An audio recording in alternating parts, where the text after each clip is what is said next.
Hanamasa itu brand lokal, Mas. Oh iya? Iya, brand lokal. Sama banyak yang kira itu kan Jepang kan? Iya. UMKM memang nggak berdampak sih. Utamain customer service. Orang pertama saya yang jual kalau Mas Heru masih inget itu kartu Pokemon.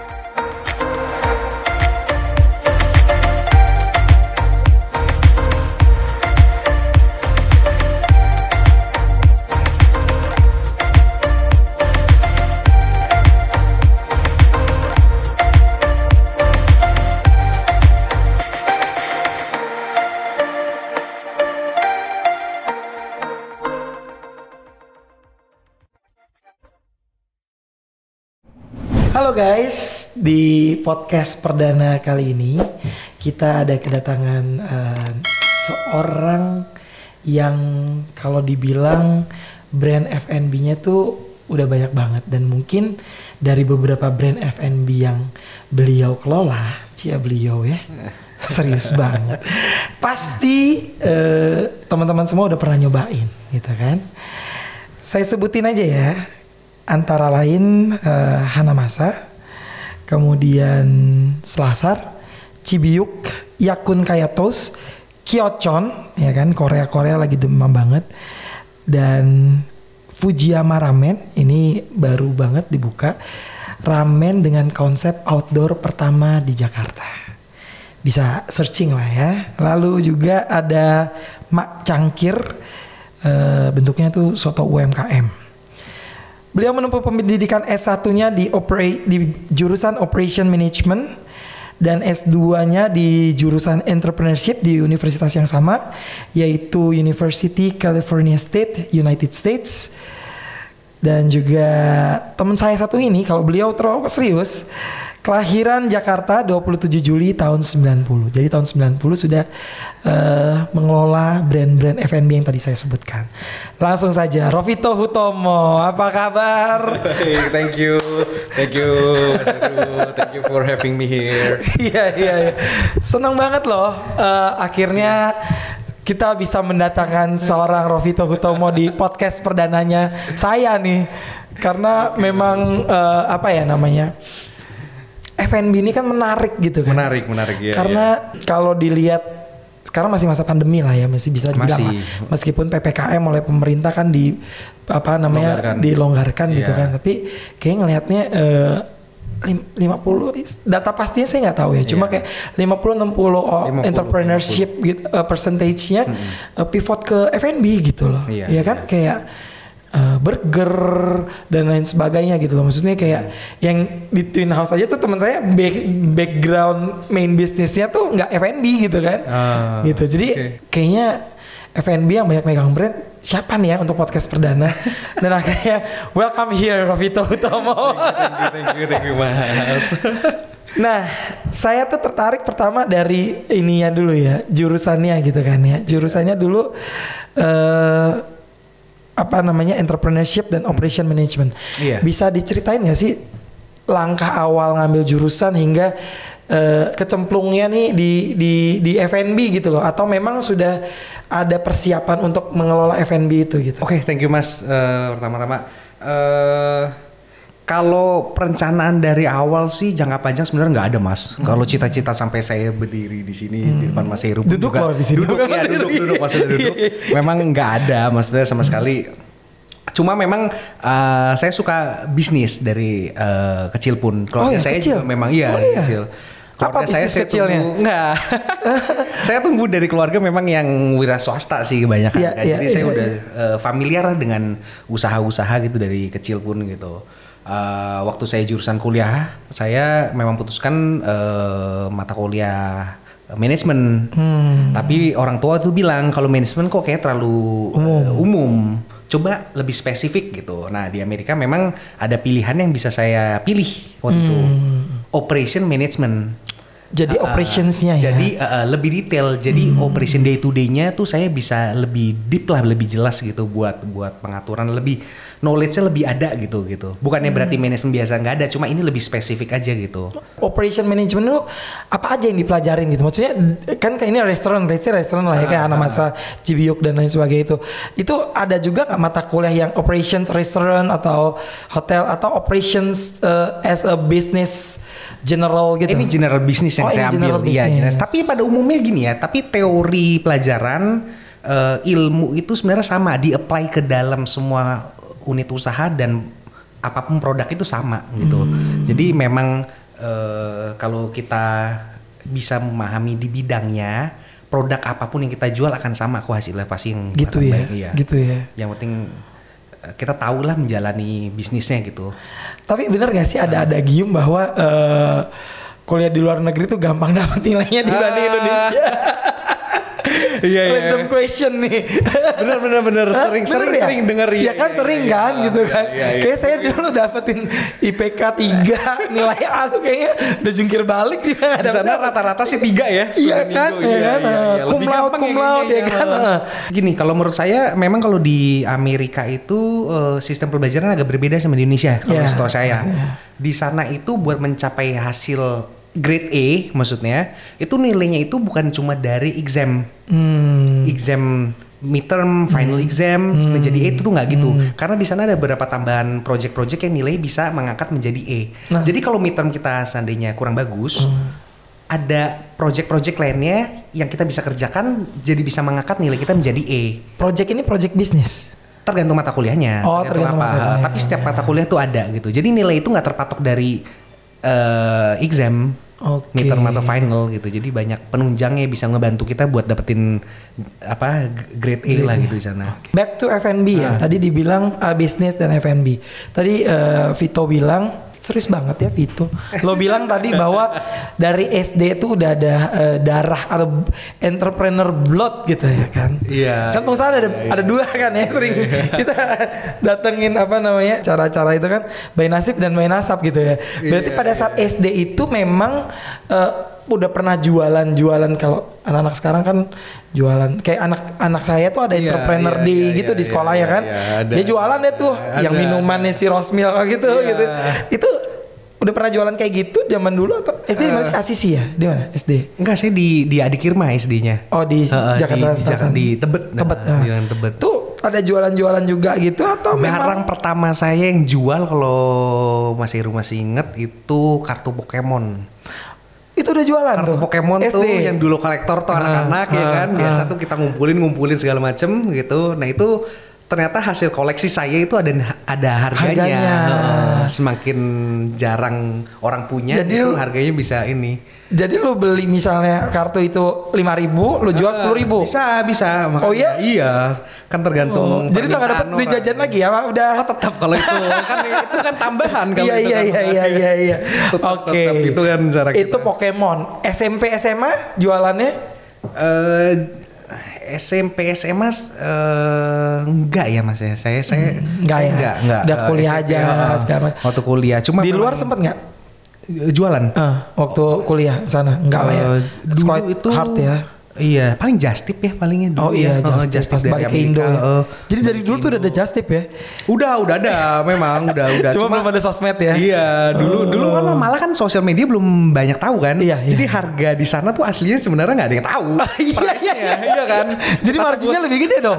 Iya, jelas dulu makanya nggak ada comparisonnya tuh nggak ada. Iya. Taunya punya nitip gua gitu orang percaya dengan harga segitu gitu. Bukan kita nipu, cuma maksudnya memang tergantung harga saat itu kan? Gitu, dan semua orang willing buat bayar sih buat dapetin barang yang mereka suka gitu loh. Oke. Nah setelah lulus nih, satu langsung S2 ya, nggak sempet nggak orang kan kadang-kadang ada jadi part time jadi di McD atau apa? Oh ada. Sempet restoran juga di sana? Bukan, itu agak beda justru. Waktu saya S1 S2 saya ada magang 3 bulan 4 bulan di perusahaan agensi properti. Justru agensi properti ya? Karena saat itu kan saya 2012-2013 properti lagi booming di Jakarta. Oke. Iya kan, sampai semua harga orang naik. beli rumah di properti Jakarta Baru atau di Jakarta. orang Jakarta beli di US? Termasuk di US juga lagi naik karena krisis 2008, rebound 2010 harga naik kan segala macam kan. Oke. Nah, lo property agent? Tapi saya bukan di agentnya, saya di analisnya. Saya mempelajari daerah-daerah mana kenapa bisa ada perkembangan harga lebih tinggi di daerah lainnya gitu. Potensinya apa di daerah ini gitu. Bubbling gak sih harga properti di Jakarta? Oh iya, terakhir kan udah bubbling sampai kan sebenarnya. Di Amerika pun juga. Oke. Tapi masih ada pasarnya ya? Ya itu di titik bubble-nya itu nanti ada gitu. Saat itu tahun berapa ya kalau nggak salah saya 2015 ya terakhir ya. Itu harga udah mulai flat tuh. Tapi dari 2010 ke 2015 itu peningkatannya gila-gilaan kan.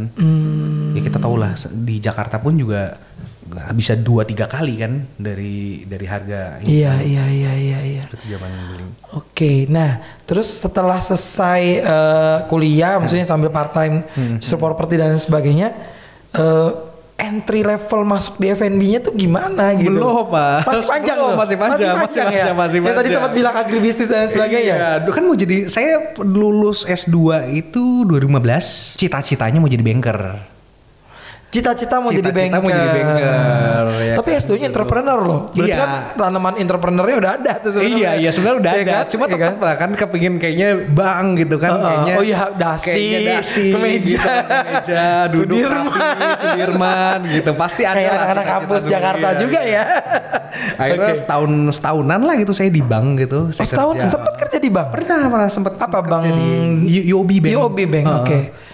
Itu setahunan gitu. Nah dari situ karena saya di posisi divisi corporate planning, itu saya bisa ngelihat peluang-peluang usaha di Indonesia yang bank itu menilainya performance-nya bagus. Karena buat modal-modal. Iya, yang rate-nya bagus segala macam. Saya perencanaan 5 tahun ke depan, 10 tahun ke depan itu saya megang waktu itu. Ada 3 sektor yang waktu itu memang tinggi. Financing, agribisnis, satu lagi dan F&B. F&B itu masuk top 3? Termasuk itu top 5 lah dia. Karena ada pariwisata segala macam itu termasuk. Saat itu ya? Saat itu 2015. Sekarang pariwisata hotel aja dijual-jualin tuh. Iya. Ya itu saat itu makanya saya ngeliat ada peluang F&B dan background keluarga saya juga memang sudah ada F&B-nya. Itu saya targetkan mau fokus di F&B.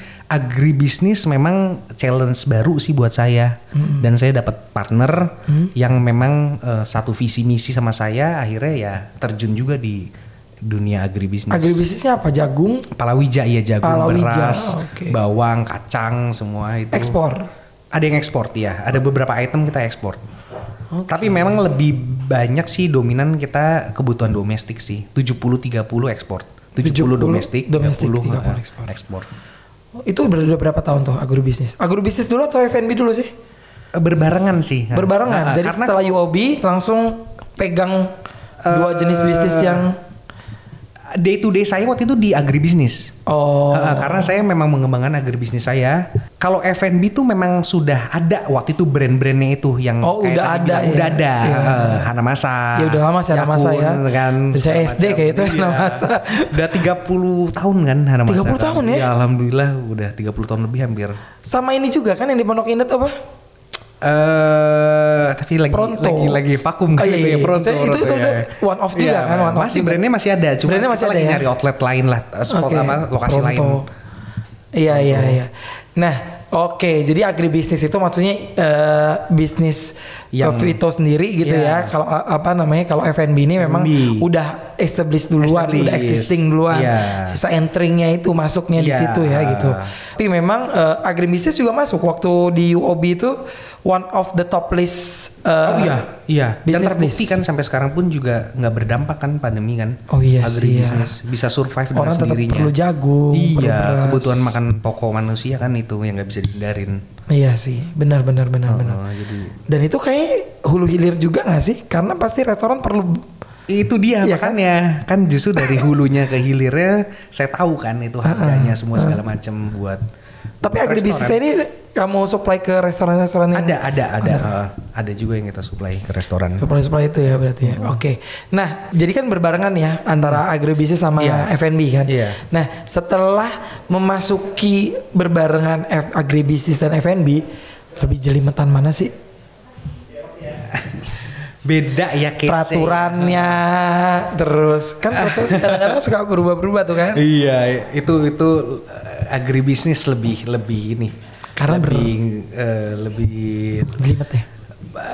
Peraturannya berubah-ubah karena karena antara pusat, swasta dan buyer lah kita katakan gitu, memang harus saling tahu keinginan satu sama lainnya, kebutuhannya, kekurangan apa itu harus tahu gitu.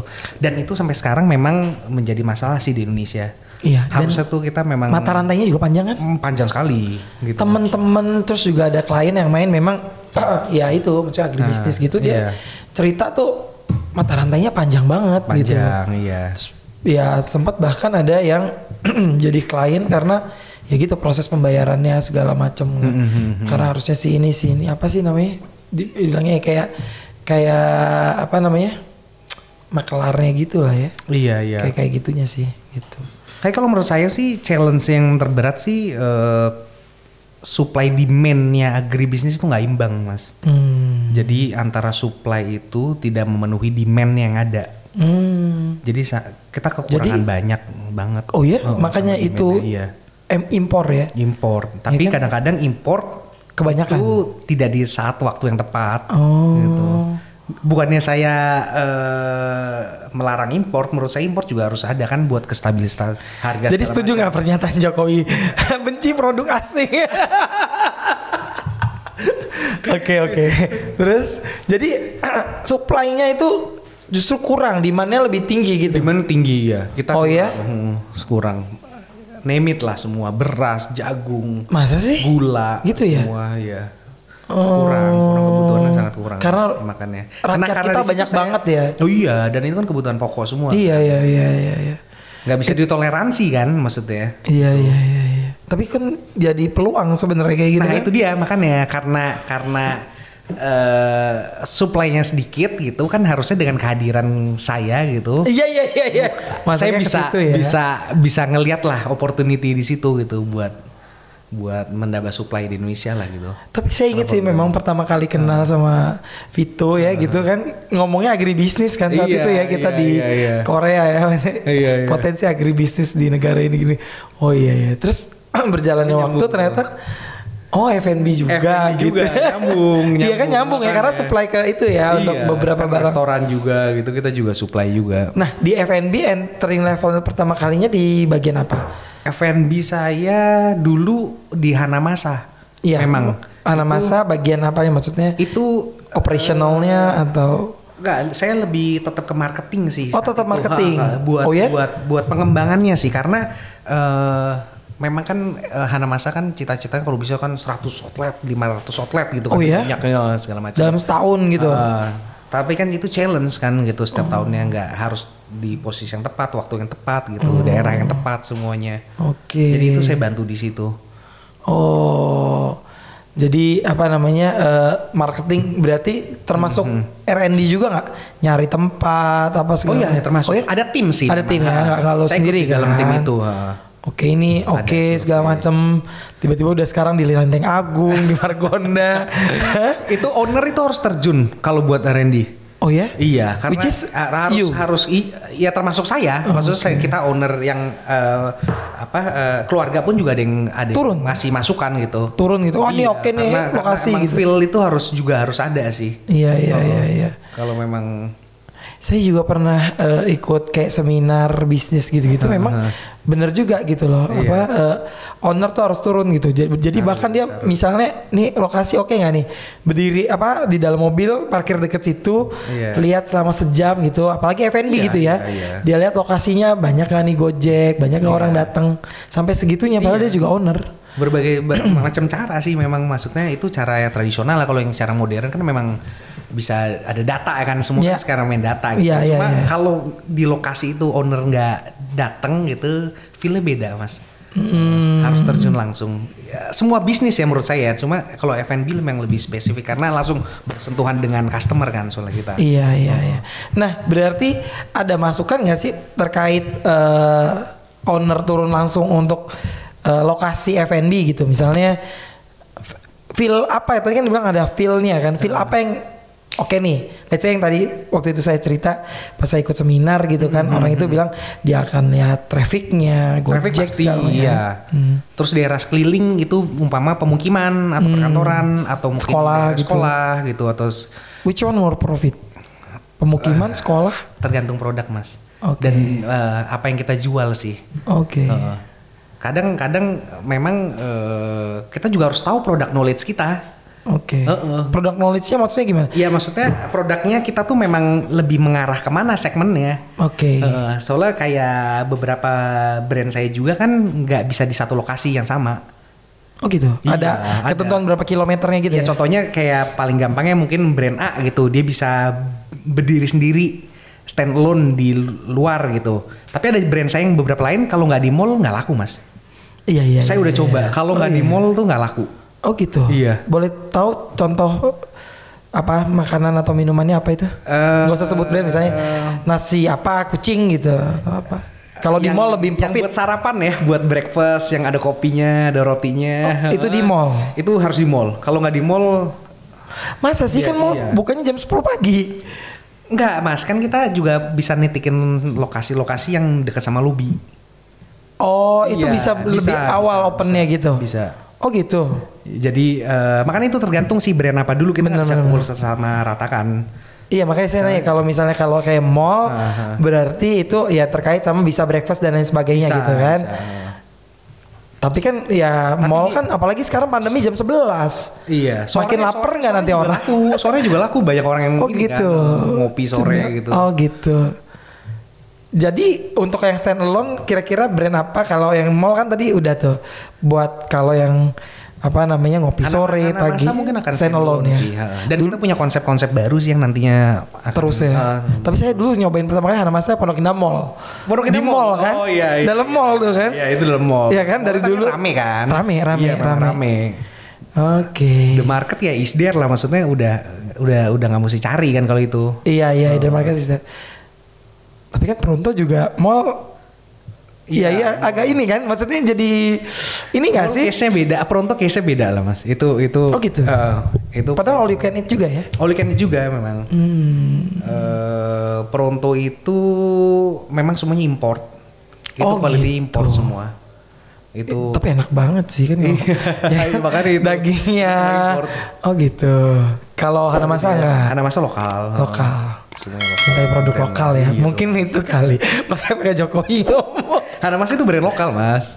Oh iya. Iya brand lokal. Sama banyak yang kayak- kira itu kan Jepang kan. Iya. Sama kayak Hoka Bento ya. Oh itu juga Indonesia. Iya Indonesia PT apa itu kan? Iya. Food apa Sari Hokben, apa? Hokben. Hokben. Terdengar ini kan. Tapi kan waktu ke Jepang nyarinya mana Hoka Nggak ada, Bento. nggak ada, iya. Nah, terus kalau terkait operational gitu ya dan pandemi lah gitu. Dari semua brand yang Vito kelola gitu yang lumayan survive itu yang mana? Di pandemi. Selama pandemi. Semua pivot ke packaging frozen food gitu-gitu kan sekarang. Iya mengarah ke sana sih, memang mengarah ke sana. Walaupun nggak semuanya bisa berjalan ya, memang tergantung konsep kita. Cuma memang saya harus akui gitu, dan pemerintah juga sudah bilang kan UMKM memang nggak berdampak sih di UMKM nggak berdampak ya. Saya kan juga ada yang UMKM juga kan. Yang soto tadi yang itu soto ya? tadi itu hampir nggak ada ya dampak pandemi ini. UMKM tuh definisinya sendiri kayak gimana? Maksudnya gerobakan kah atau stand alone depan Indomaret, Alfamart gitu? Ya dari penjualannya, salesnya juga ya kan, itu juga nggak yang mungkin puluhan juta gitu, ratusan juta gitu, dan skalanya masih kecil lah gitu. Ya bisa dari gerobak gitu, bisa booth segala macem. Yang model-model kecil Kantin, gitu kali ya. karyawan gitu, kantin Itu sekolah. ya masih. Tapi kan sekolah juga itu apa daring kan? Maksudnya kan nggak ada yang beli dong kalau Oh iya kantin nggak, maksudnya konsep sekolah. ininya, konsep UMKM. Oh konsep UMKM, iya. oke. Iya sih, jadi intinya yang less budget lah ya. Iya, kayak gitu yang less ya. budget. Nah. Iya, oke.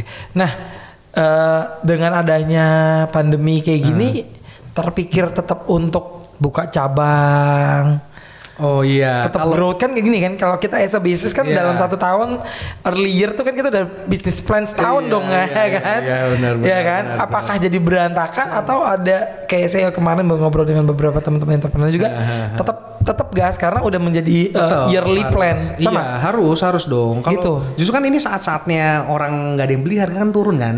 Kalau memang kita masih ada cashnya gitu yang bisa buat cash is king ya. Nah itu dia cash is king kan. Ini saatnya justru mas. Gitu ya. Nanti once udah rebound itu semua harga mahal. Belum tentu yang sekarang ini pilihan terbaik menjadi baik di tahun depan. Oh gitu. Segera mungkin ya. Maksudnya dari segi sewa lokasi kah? Lokasi. Turun semua ya? Oh iya saat mostly ini mostly turun dan banyak sekarang kan kita bisa milih mau di mana aja. Banyak space kosong kan. Iya ya. Iya. Tahun depan kita udah jadi antrian kedua 3 makanya. Oh gitu ya? Pasti mas makanya terus kita buat kembangin ini sih tetap ya. Ya paling kita slow down aja lah. Tapi yang perencanaan di kantor semua sih udah ada. Titik-titik di mana udah ada. Oh gitu. Ya tinggal kita ngatur aja lah. Mungkin tahun ini yang tadinya target 5 cabang, mungkin 2 dulu tahun ini gitu. Tapi harus tetap ada ekspansi. Tetap ada ekspansi. Harus ada tetap ada ekspansi. Jadi udah tetap jalanin aja tuh ya yearly plan-nya ya. Tetap. Cuma mungkin ngerem dikit lah, ikat pinggang dikit lah. Ya ikat pinggang dikit sambil lihat lokasi gitu ya. Dan tetap optimis ya terkait F&B. Oh iya pasti mas. Kedepannya itu kedepannya pasti. F&B. Pasti ya. Tapi kalau kita ngomongin more profitable, lebih franchise atau cabang ya? Growth-nya kalau pasti lebih franchise lebih cepat. Iya ya. Cuma itu balik sih sebenarnya itu visi misi masing-masing perusahaan dari ya. Perusahaannya. Kalau kita kan memang dari awal udah cabang. Dari awal memang kita ngejalanin sendiri gitu. Dan selama kita mampu ngerjain sendiri, bisnis modelnya lebih solid aja sih kalau yang ngerjain sendiri. Iya sih. Lebih dilihat sama investor tuh lebih tertarik kalau sewaktu-waktu nantinya kita butuh pendanaan buat strategi bisnis lainnya lebih unggul lah karena itu cabang ya. Oh. Karena memang dilihat maksudnya memang dikelola sendiri gitu ya kan. Kalau kayak franchise kan dilepas dan ini. Dan nggak gampang juga ngurus franchise. Iya. Ngurus franchisernya iya makanya. Iya, udah ada polisinya masing-masing cuma nggak gampang sih ya. Iya benar. Iya benar. Dan ada beberapa ini juga yang case yang saya tahu juga gitu ya, saya pernah tangani juga gitu ya, dispute antara franchisernya banyak kan. Banyak. Iya sih, sampai pola pengirimannya barang dan sebagainya. Iya, itu kalau pusat terganggu kan semuanya franchise-nya kan pasti kena dampak tuh makanya. Iya. Jadi kalau belum ready jangan sih kalau menurut saya. Gitu ya. Banyak yang awal-awal orang punya yang penting ada brand jual gitu dulu kan, terus belum ya konsep ada sih cuma logistiknya juga belum tahu, terus itu infrastrukturnya juga belum tahu segala macam, punya asal dia kejual franchise-nya gitu. Iya. Sayang sih menurut saya sih. Bahkan baru ada yang punya satu toko atau satu cabang tuh udah buka franchise loh. Iya. Ada yang kayak gitu. Waktu saya pernah ke pameran gitu-gitu dia cerita cabangnya di sini gini. Iya. Udah berani. Paling dia bisa nitikin lokasi aja paling. Dia bisa, itu biasa menjual R&D-nya. Iya, R&D-nya. Saya udah punya lokasi gini-gini, udah survei gini, sekian ini. Terus itu yang bisa dijual biasanya ke orang yang tertarik sama franchise. Oke. Cuma balik lagi kan, apakah memang yang beli franchise itu memang di bidangnya kan belum tentu juga. Kadang-kadang dia kepingin hanya sebagai investor doang. Benar. Iya. Dengan hadirnya tempat-tempat yang murah tadi kan, terus ada juga sekarang konsep cloud kitchen gitu kan, terus bahkan sekarang ada meme gitu kan yang dulu orang dari gerobak pengen restoran, sekarang restoran ke gerobak gitu kan ya. Iya, minimize cost lah itu. Dan tadi juga statement dari Vito juga bahwa UMKM nggak kena dampak gitu ya. Iya. Nah dari tempat yang tadi dibilang untuk F&B pemula gitu ya, F&B partner yang baru mau masuk gitu kan, itu better gerobak untuk UMKM ya kita ngomong ya, gerobak ataukah cloud kitchen. Atau memang cari tempat yang sekarang kan ada tuh banyak tuh yang kayak food truck tapi bentuknya besi gitu kan di pinggir-pinggir kayak gitu kan, kayak konsepnya banyak kan kayak gitu kan. Iya iya. Kalau pandangan saya sih. Atau industri rumah tangga duluan. Iya kan ada juga kan. Ada. Yang minimize budget. Iya.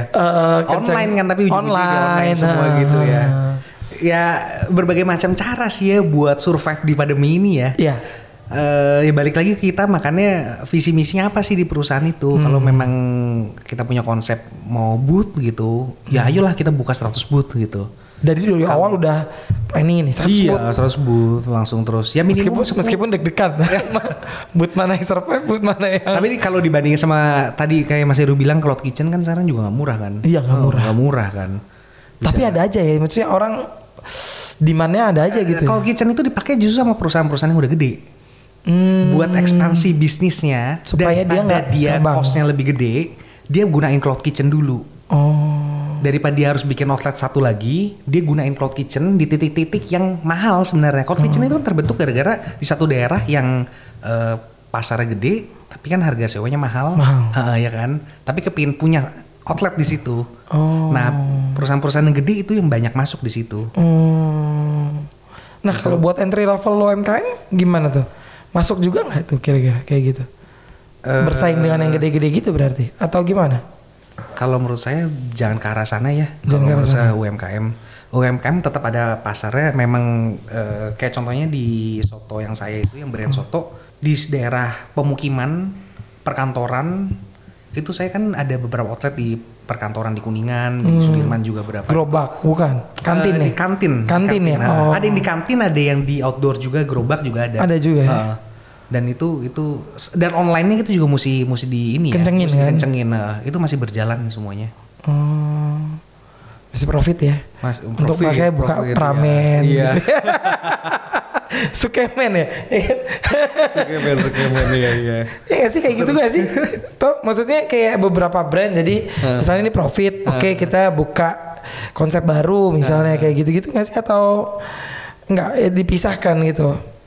Gimana? Sorry Mas. Misalnya kayak saling nutupin gak sih? Kayak kan ada beberapa orang, misalnya ada beberapa bisnis nih, let's say bisnis A, B, C, C-nya rugi, B-nya untung, B-nya nutupin C pasti, gitu. Pasti sama kayak ada, gitu juga. Iya, pasti ada lah. Kayak gitu ya? Iya pasti harus ada subsidi silangnya pasti ada lah ya, tergantung ini. Makanya kayak gak, beberapa kita outlet juga masalah ada yang mungkin ada yang negatif gitu, ada yang positif gitu. Tapi kan bukan, kita nggak bisa berhenti lah gitu ya. Tetap harus berjalan juga. Karena ya pandemi ini kan pasti akan selesai lah gitu. Pasti akan selesai. Sooner or later harus selesai. Harus selesai. Prediksi? Tahun depan ya kalau prediksi. Tahun depan? Reboundnya baru tahun depan? Tahun depan sih kalau menurut saya. Lama juga prediksi. Ya. Saya kan ada yang bilang September gitu. Tapi jalan udah mulai macet loh. Kita berdua pemerintah kan lagi nyalurin vaksin supaya vaksin berhasil. Tapi jalanan macet loh. Bukti ekonomi ya kan. Makanya. Padahal kantoran sepi. Kantor di kantor sepi ya? Masih sepi iya. Di gedung kantor sepi tapi mall rame. Itu dia. Iya sih. Gila banget tuh, saya aja tadi kan dari bandara ke sini udah takes time banget gitu loh. Ini apakah perekonomian relate ke perekonomian udah mulai jalan atau gimana? Tapi iya sih perkantoran sepi sih. Karena beberapa yang buka booth di office space agak ini juga sih kena. Iya. Tapi pasar-pasar masih rame sih, itu juga potensi juga tuh. Pasar tradisional gitu. Oh iya? Itu kan banyak pedagang-pedagang UKM itu juga. Oke, lokasi itu. Pasar jadi buka Pak. Karena main di agribisnis juga ya. Maksud saya lokasinya, lokasi pasar tempat kerumunan orang itu. Itu peluang UMKM masih banyak besar di sana. Jadi maksudnya buka di sekitar pasar itu. Oh iya, misalnya F&B atau apa gitu ya. Itu juga masih besar itu, nggak berdampak. Semua orang kan kebutuhan pokok kan pasti berjalan setiap pasti hari. Iya, pasar itu ya. Iya. Tinggal gimana pinter ngaturnya aja. Iya makanya. Dan udah marketnya udah ada gitu kan, selalu ada. Setiap hari kan pasti ada yang ke pasar semua segala macam. Iya. Oke, terus sekarang ngomongin operasional dari beberapa F&B gitu ya. Berarti once buka misalnya kan kayak let's say lah kayak satu masakan Jawa Barat, Cibiuk gitu kan, satu Japanese all you can eat, terus ramen. Maksudnya konsepnya kan berbeda-beda gitu. Iya. Nah, untuk mendapatkan ide, konsep dan lain sebagainya itu gimana tuh? Maksudnya apakah riset-riset ke ada ya kita berundingan bersama lah gitu ke para owner selaku ya? para owner ya. Cuma memang ada timnya memang yang buat lebih dimatengin gitu ya gitu. Apakah konsep ini cocok di Indonesia? Apa konsep jadi berarti kiblatnya keluar juga dong ya? Kita banyak ngeliat apa yang di luar lagi tren. Apakah bisa di-apply di Indonesia atau di Jakarta atau di kota-kota tier kedua gitu sebenarnya kayak Semarang atau salah satu contohnya Kyochon ya, waktu itu kan cerita Kyochon ya. Korean food lagi hype banget lagi gitu kan. Iya. Terus masuk drakor. Ya. Terus dibawalah masuk ke Indonesia gitu kan. Iya itu. Terus, pas momennya itu makanya. Terus itu ya, jadi kayak memang apa yang lagi hype. Tapi kadang ada yang bilang juga bahwa kalau lagi hype ya itu ya terkait yang tadi franchise dan cabang mungkin ya. Karena kayak ya Thai tea kan dulu juga heboh banget kan. Semua buka Thai tea. Semua Thai tea ya. Semua Thai tea. Boba. Lagi zaman boba gitu kan. Counted brand lah yang masih survive sekarang. Semua ada kan. Iya kan? Iya. Jadi kayak apakah tetap mengikuti tren yang ada atau memang berkonsep nih untuk yang di awal gitu? Tren itu kita harus ikutin. Tetap harus ikutin. Harus ikutin karena waktu kita saat ngelihat peluang bisnis, waktu trennya lagi di atas itu akan jauh lebih gampang. Oke. Setelah itu gampang jualannya maksudnya. Lebih gampang jualan ya, pasti kan marketnya kan lagi hype segala macam kan. Tapi setelah itu buat mempertahankan itu juga susah. Konsepnya itu harus rapi, terus harus menjaga customer semua segala macam. Apalagi mengikuti konsep franchise ya. Iya. Ya kan berarti cabang kan harus mikirin dong kayak gitu kan. Walaupun franchise pun juga harus tetap harus iya. Apalagi itu kan. Iya. Cuma maksudnya dikala kayak gitu mempertahankan lagi hype langsung nih misalnya bikin jat. Sementara kan kompetitor udah makin banyak tuh. Iya. Iya kan? Itu gimana tuh? Kompetitor tapi akan selalu ada ya. Itu gitu bukan ya? Yang sesuatu yang harus ditakutin. Justru dengan ada kompetitor kita harus jadi bisa koreksi ya. Apa yang kita kurang gitu. Apa yang it's all about taste juga kan kalau F&B? Atau taste itu nggak bisa dipatokan ya. Kalau menurut saya taste itu selera masing-masing orang. Belum tentu yang menurut taste saya bagus di Mas Heru itu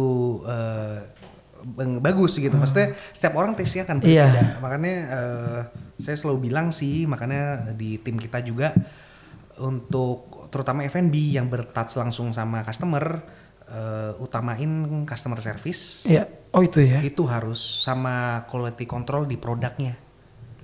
Karena itu yang akan membedakan kita sama kompetitor lain.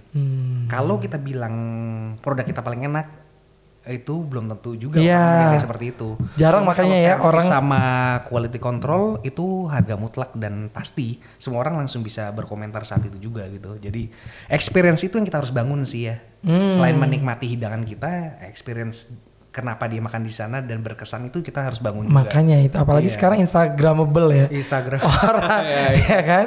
Itu penunjang kan? Iya. Makanya dengan konsep ramen outdoor itu juga salah satunya mungkin Iya. Orang ramen di indoor common lah, biasa lah gitu. Kalau outdoor kan lagi pandemi gini aman. Kan, iya. Rasanya aman gitu. Salah satunya ya kayak gitu ya. Iya.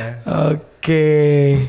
Sip. Kalau gitu nggak berasa banget ya obrolan kita hari ini.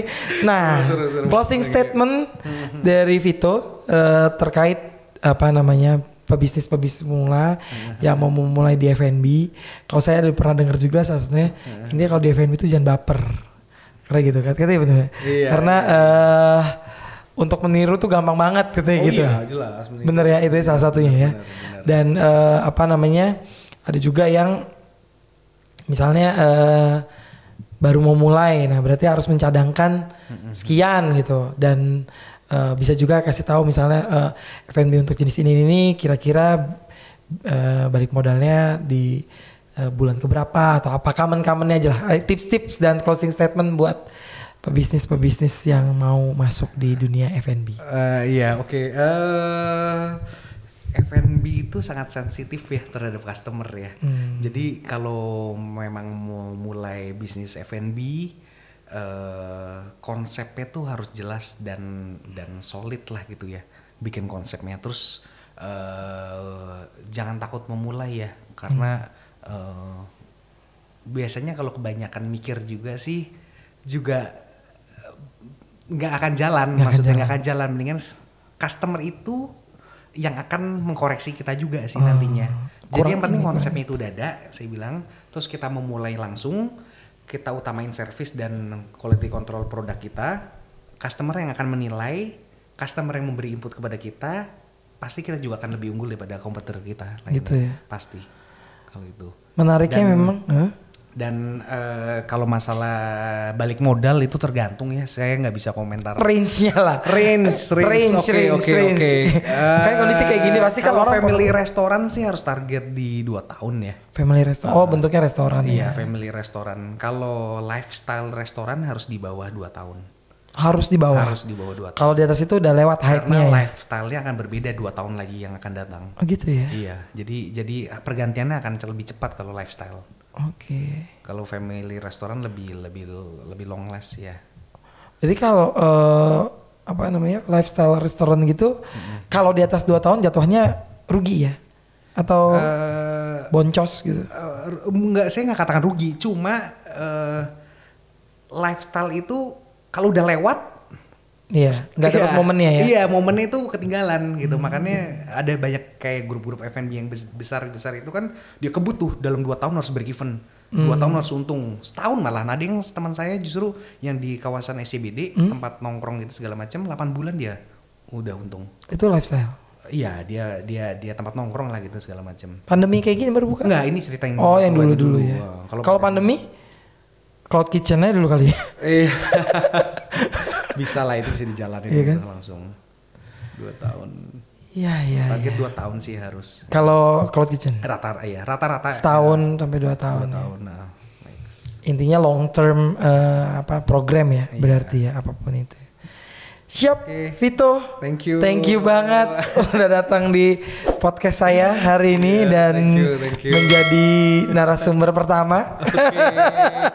Thank you loh. Yes, that was Rovito Hutomo guys, yang biasa kita panggil Vito, sudah menyampaikan pandangan-pandangannya atau bagaimana dia berstrategi dengan bisnis F&B-nya.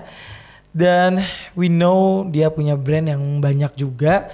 Dan juga ada brand atau merek F&B yang bergeraknya di UMKM.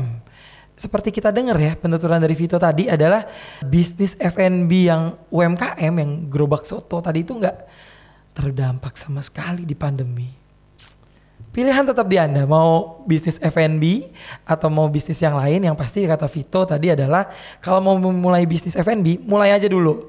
Meskipun dalam bisnis tetap perlu ada yang namanya planning ataupun rencana-rencana. Karena memang bisnis F&B itu menurut Vito lagi masih merupakan bisnis yang menjanjikan. Bukan hanya menurut Vito tapi berdasarkan data yang tadi kita sudah sama-sama obrolin gitu kan ya. Dan pastinya juga dalam membuka suatu bisnis itu memang diperlukan ilmu. That's why makanya Vito juga kuliahnya di bidang bisnis untuk memang bagaimana mengelola suatu bisnis dengan baik. Gitu ya guys ya, podcast perdana kita dengan tamu seorang F&B-preneur. Dan pastinya supaya nggak ketinggalan video-video atau podcast kita berikutnya, jangan lupa untuk klik like, komen, dan subscribe channel YouTube-nya Heru Mahyudin. Dan juga nanti kita akan ada di Spotify juga. Terima kasih. Wassalamualaikum warahmatullahi wabarakatuh.